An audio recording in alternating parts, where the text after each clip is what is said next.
ஒரு காட்டொளிவ மரத்திலிருந்து ஒரு கிளைய ஒடிச்சு அதை கொண்டு வந்து நல்ல ஒளிவ மரத்தோட வச்சு நீ கட்டிட்டீனா போதும். இப்ப என்ன ஆகும்னா, இந்த நல்ல ஒளிவ மரத்தில் இருக்கிற ஜீவன்ல இருந்து ஒரு நல்ல கனி வரும் பாத்தியா, காட்டொளிவ மர கிளை இந்த கனியை சுமக்கும்.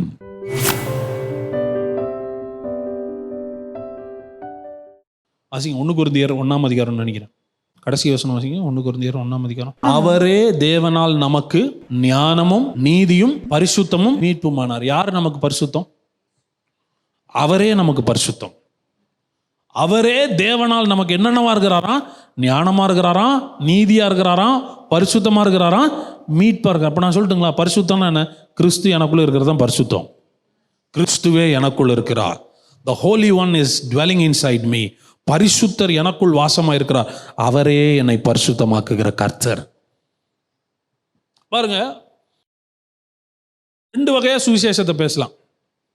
நீங்க புரிஞ்சுக்கிறதுக்காக இந்த உதாரணத்தை சொல்லி முடிக்கிறேன். ஏன் ஒரு சரியான சுவிசேஷம் உங்களை விடுதலை ஆக்கணும் அப்படின்னா, ஒரே விஷயத்த 2 வகையா சொல்லலாம். 1, நீ தேவனை போல செயல்பட்டா பரிசுத்தமாவ அப்படின்றது ஒரு சுவிசேஷம். நீங்கள் அவர் பரிசுத்தராக இருக்க போல நீங்களும் அவரை போல மாறணும்.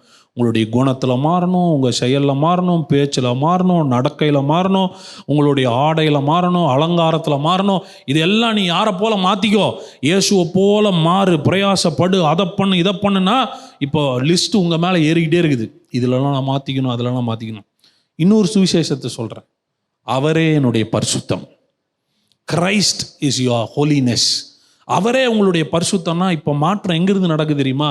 வெளியே நீ மாற வேண்டியதில்லை, உள்ளிருந்தே மாற்றம் வெளியே வரும்.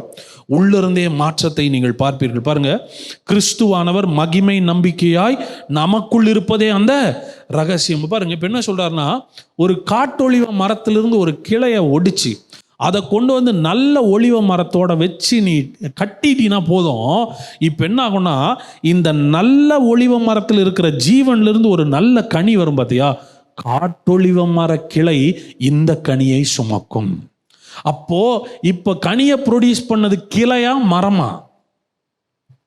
கன்ஃபியூஸ் ஆயிட்டீங்க பார்த்தீங்களா? இந்த ஒரு மரத்தில் இருக்கிற கிளையை எடுத்து இன்னொரு மரத்தில் வச்சா அந்த மரத்தினுடைய பழம் இந்த கிளையில வருது. இப்போ கனியை உண்டாக்குனது கிளையா மரமா?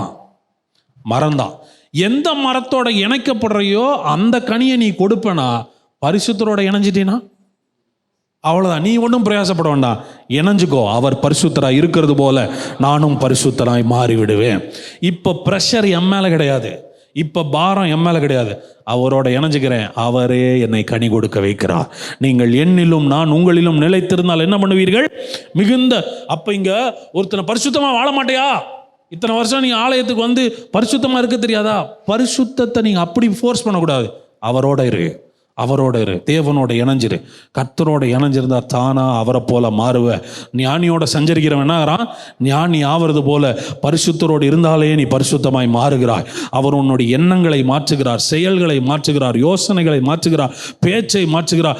இயேசு கூட இருந்தவங்கெல்லாம் மாறினாங்க, கஷ்டப்பட்டுலாம் மாறல, இயேசு கூட இருந்ததுனாலே மாறிட்டாங்க. சுவிசேஷம் உங்க மேல பாரத்தை சுமத்துறது சுவிசேஷம் அல்ல. இருக்கிற பாரத்தெல்லாம் குறைச்சி அவர் உன்னை மாற்றுவார். அவர் உனக்கு அற்புதம் செய்வார். அவர் உன்னை உருமாற்றுவார். அவர் உன்னை மறுரூபமாக்குவார். அவருடைய வித்து உனக்குள் இருக்கிறது, அவருடைய ஜீவன் உனக்குள் இருக்கிறது.